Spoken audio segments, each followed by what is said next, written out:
Thanks a lot for staying with us. Now, the storm over the national education policy continues to escalate. Karnataka government has now decided, or at least has announced, that they will form a panel that will look into scrapping the national education policy from next academic year and figure out its replacement. The decision was taken at a meeting chaired by Karnataka government with vice chancellors of various universities, academicians and officials from the education department. In higher educational institutions where NEP has been implemented, students will not be entitled to its provisions like choosing multidisciplinary courses, 4-year degree term amongst other, in view of lack of infrastructure and resources, is what the government is saying. Congress claims that none of the BJP ruling states have taken interest in the NEP either and have adopted it, and states like Kerala, Tamil Nadu have already rejected the policy. Even West Bengal is not responding on it. Meanwhile, the BJP has slammed the Siddaramaiah-led government for playing with the future of the children and doing politics over education, given that Karnataka was one of those states with the previous BJP government that had actually been one of the front runners to implement the NEP. Now, one of the fundamental things that is missing when a lot of these actions are being taken, predominantly by opposition-run state governments, is a clear description of what exactly is the opposition about. So let me break down at least what these governments are saying as far as the public realm is concerned. So remember, the Kerala government has claimed that this policy is too centralized, which is why they are not happy with it. Tamil Nadu government has also decided that they will set up a panel for a state policy. So they don't like the fact that this is coming from the centre. M.K. Stalin, the chief minister, had in the recent past called the centre's policy elitist. They have obviously raised objections over language as well. They claim that the NEP imposes Hindi on Tamilians. The Karnataka government says that this is incompatible with the federal structure. They want to devise their own strategies. It also says that they will now scrap the NEP and implement its state policy instead, and for that a panel is now going to be set up. The Karnataka government is also saying that there is a uniform policy that the NEP is promoting, and this does not suit India because every part of India is different from the other, and therefore nothing should be superimposed on the states as well. So the big NEP war is well and truly underway. The big question is whether this fight is truly principled. Are there any cogent arguments being made on why NEP is not good for these states, or is this plain politics being played on the subject of education?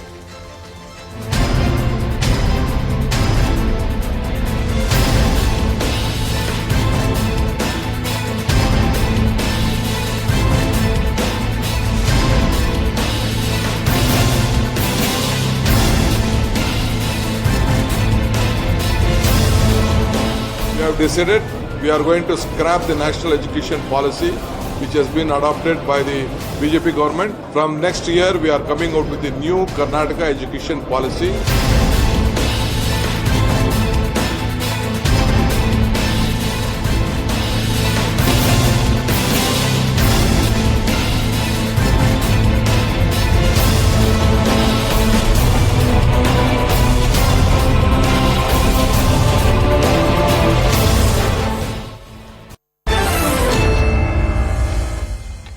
Let's go across to the guest joining us. Prashanth GS is from the BJP. Lavanya Ballal from the Congress party is with us. Also, CB Sharma is an educationist with us. Lavanya, let me begin with you.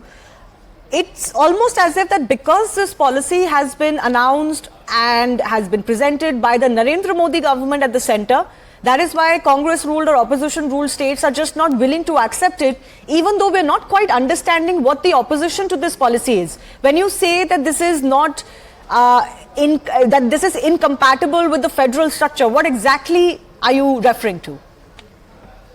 Good evening, Shivani. Actually, this debate should have been a few hours long because NEP is such an extensive subject. So when we are talking about NEP, Shivani, basically it's a neo-liberalisation of education, all right? And it is it leads to privatization of education. Whereas when we are talking about federal structure and the threat to federal structure, NEP talks about one centralized syllabus, which talks about a syllabus which is very centralized with a little bit of local flavor. Now, if you look at India, we are a country which is very diverse. Now, if our state textbooks themselves, I studied in a state syllabus, itself is grappling with the kind of information that they need to give to the children about the state itself, while also incorporating national subjects as well as world history and everything. When you are talking about one particular language and one particular type of education, what happens to the state languages? And when the language is suppressed or when the language is pushed to the backside, what happens is the culture of that state also will go down. But is that language charge fair? Lavanya, I've heard this, but actually it's the NEP that promotes the use of regional languages, mother tongues, vernaculars, even for higher education, which for 75 years we had no access to. So I don't understand where this language charge is coming from. Absolutely not, Shivani. That is misinformation. When you look at the language issue, it is a valid concern that we have. Also, when they talk about, the early childhood care and development and education. Okay, this is one thing I'm going to give you, Shivani, because I've studied NEP extensively in the last 2 years, since 3 years. So it talks about how Anganwadis will be moved to school centers. Now, when the school centers they're talking about, they're also talking about shutting down schools where there are less number of students and moving the school centers to where it is centralized. So when your Anganwadi is in a centralized place, basically Anganwadi is used as a creche by women in the rural areas, right? So she will drop the child at a very approachable distance of say 10 minutes or 15 minutes or half an hour. Now if you move your Anganwadi to a distance of 1 hour away, how will this woman... Okay, I take that point. One second. Let me just park that point. I didn't quite understand your explanation on the language issue. As I understand, the NEP emphasizes promoting Indian languages, especially at the higher education level. It wants to promote even engineering colleges, for example. Some of them have already been allowed to begin with vernacular courses in fields like engineering, and it aims to promote students who are not proficient in English but should not feel any setback because they may have great aptitude for their own local languages and their mother tongues and can actually study better in that. And I think we all will find examples of that. Many students suffer or struggle just because they don't have the same grasp of English. So please explain to me this language charge against NEP. Okay. So when we're talking about language that is going to bring in, they are talking about Hindi being used as a medium of instruction everywhere. No, that's not true. Don't mislead the people. There is a three-language formula. Does not talk about Hindi as a medium. There is a three-language formula. Talks about education in mother tongue or the local language. And NEP then the second and third can be chosen. Impose Hindi at all.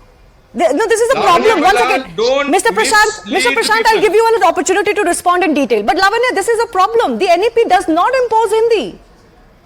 Absolutely not. It does impose Hindi. It also talks about, when it is talking about regional language being used in engineering college. Let me ask you something. My engineering graduate, if my child is a graduate in Canada, and where is he going to study, or where is he going to work? Is he going to work in a multinational company, or is he going to work in a place where only So now you're saying that while it is imposing Hindi, you are also opposed to Kannada being used for engineering. The two cannot be these arguments at the same time. Shivani, first of all, why is it that our higher education needs to be tampered with? Tampered with? You think it's doing very well? Okay, okay, Shivani, let me please complete my thoughts. No, you're jumping from one issue to another, Lavanya. You talked about Hindi being imposed. Can you please elaborate on how Hindi is being imposed when actually this is promoting vernacular languages even in courses where Hindi or English is the only medium today? Okay. Let me finish. You are talking about the Hindi not being imposed. Are you saying Hindi is not going to be one of the third languages there? Why so one of the three is, how isn't that an imposition? Because we are already learning Hindi, Shivani, in South Indian states. So then what is the problem? Already exists. What we are saying is, when you are talking as a home minister saying Hindi will be one of the languages in entire India, that is where you're imposing Hindi, Shivani. No, but it's one of the three languages. It is not superseding the local language or English. Mr. C.B. Sharma is an educationist. Before I give your political rival an opportunity, Mr. Sharma, please explain for the benefit of our viewers, why is it that Tamil Nadu, Karnataka, many southern states are raising this bogey of, language imposition, Hindi imposition? Thank you so much, Simari. I mean, the least I can say with due respect to the Congress representative, Madam, you claim you have read the NEP. I can tell you, you have not read it. Yeah, I would have spoken properly if I'm given an opportunity to complete my sentences. Okay, I give you another minute. Explain the language imposition. Please continue, Shivani. No, explain the language imposition. I'm giving you another minute. I have not even spoken to any other guest for 5 minutes but you. No, please continue. No, why don't you explain it now? No, please continue. He was talking about how I'm wrong. I would like to Yes, know. Mr. Shibi Sharma, what is your position as an educationist on the language issue of the NEP? Okay, it seems like we've lost his link. Let me go across to our BJP representative. Yes, Mr. Prashanth, come in. See, this is, Shivani, what Congress is doing, what it has been done for 70 years now. Dividing people, misleading people with complete lies.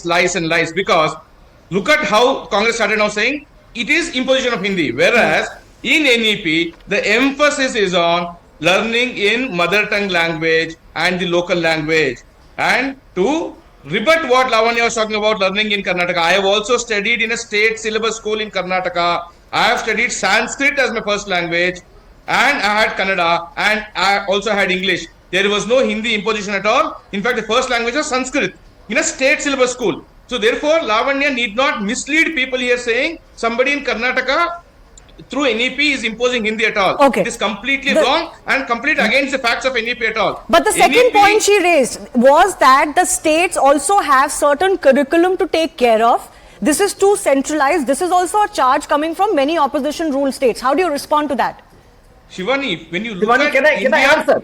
Yes, sir. I'll come to you. Give me 1 minute. I'm just coming to you. We lost you in between. Mr. Prashanth, yes, finish. Yeah, Shivan, if you look at India's history, Yeah. it cannot be limited to one particular rule or a 700-year rule of one particular community or by one dynasty which ruled over India. India has to be looked in for thousands of years and the history has to be well read.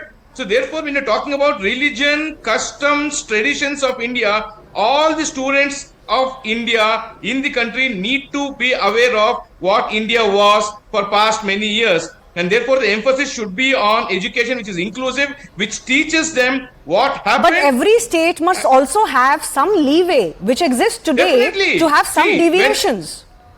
Shivani, at no point in time the local heroes are being sidelined. In fact, there will be enough emphasis to I'm ensure not sure how each... much is it fair to say that because we have a federal structure, therefore the NEP is bad for us. But let CB Sharma come in. Sir, on both issues, the key issues that are being raised is one about language.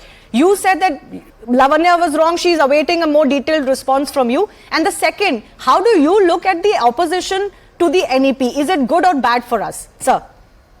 Shivani, let me complete that argument that the language issue is only about the foundation, that is 3 to 8 years of children.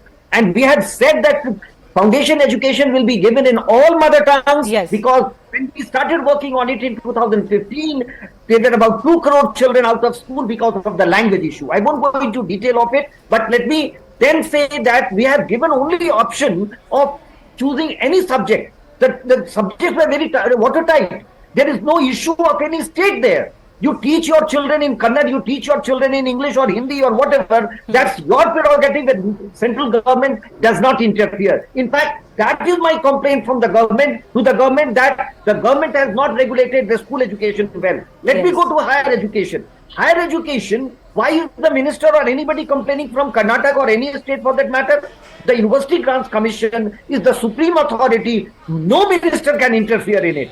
Forget about central minister. So UGC as an academic body has authority, and all states, irrespective of political, government, they have to hear the UGC. All the discussion happens in school education because school education is controlled by the state government. And every time there is a politics, it's politics about school education. So, Look, as I understand, the NEP's main aim, the NEP's main aim on their curriculum because they decide, their autonomous bodies.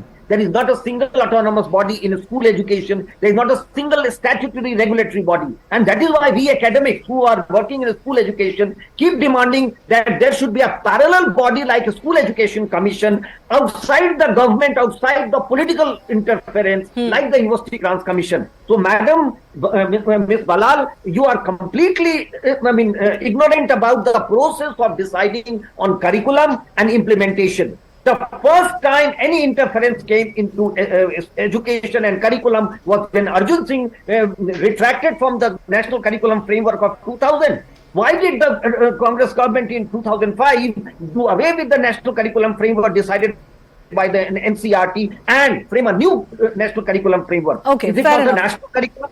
Then why I don't do understand why, if something is national or central, it automatically becomes bad. That can't be an argument. We do need, as Mr. C.B. Sharma is saying, some sort of body outside of politics as it exists in higher education. And Lavanya, I have limited time to give to all of our guests now. The main purpose of the NEP is to allow students to be able to pick and choose subjects which were restrictive earlier, but to give them a little bit more freedom. At the school level, that language issue is not arising at all. Shivani, why is it that any time the state thinks of, any state thinks of protecting its students' rights and its students' interests, it is viewed as a political decision that is against the BJP party? That is one of the valid questions everybody should ask. Ultimately, NEP paves way for privatization of education, which leads multiple autonomous institutions, and when there is more and more autonomous institutions, there will be discrimination. Absolutely baseless. Cash and also exploitation of the students based on language. But madam, autonomous institution does not mean a private institution. One second. No, not at all. Autonomous does not mean private. Autonomous is still very much under the aegis of the government. And please explain how it will promote privatization of education. Let me give an example of Bangalore University. On the contrary, it will not. The SCRT has been made responsible. SCRT has been made responsible. SCRT has been made so powerful now. Okay. That the State Council for Education Research and Training. I want to give a minute each. Mr. Prashanth, I want to give you a minute again. Now the issue is that it will lead to privatization of education. Although autonomous body does not mean private. I want to make that distinction for our viewers. A minute to you, Prashanth. Shivani, Congress is always trying to mislead. Even here, Lavanya Ballal claims to have studied NEP for 3 years, but with utmost respect, I can tell her, please read again, reread it, because you have not understood the ethos of NEP at all. You are trying to make only a statement or political gimmick to say why Congress in Karnataka is doing this, accepting that you are not talking anything about NEP. In fact, the students have been given the right to opt out at any stage, because we understand that the 16-year education rule, which most outside of India countries follow for students to get admission, India was lacking in that, because by having 1 to 10 plus 2 and degree of 3 years, it was 15 years. So even at a global level, it was lead to 16 years. And now, even students can opt out even after 2 years, and they'll be given a diploma or an equivalent certificate, so that based on what skills they have acquired in those 2 years. So therefore, at every point in time, the students are getting to benefit here in NEP and not privatizing at all. But how do you look at this step that the government has taken? Prashantji, very quickly, 20 seconds. How do you look at the step that the government has taken? They're not going to listen to you, and they're going to now scrap the NEP and bring in some sort of a parallel system. Shivani, this is what's going to happen. Karnataka government under Siddaramaiah and Shivkumar are playing with the future of the students. They have little regard for the future of the students and their education, only to buttress their political agenda, only to scrap whatever BJP had brought in. They're doing this. Can I just turn to my expert? Out what they're bringing in SEP. I just have a minute left. Can I just turn to my expert? Mr. Sharma, for the benefit of our viewers, forget the politics on it. Are there legitimate concerns, you think, as far as the NEP is concerned, that maybe some tinkering can be done to bring everybody on board, or is it just being opposed for the sake of opposition?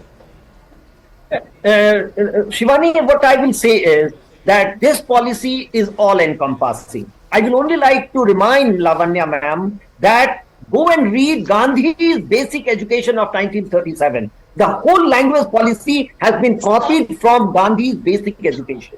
Now, if you are opposed to what NEP recommends about language, you are opposing Gandhi as well.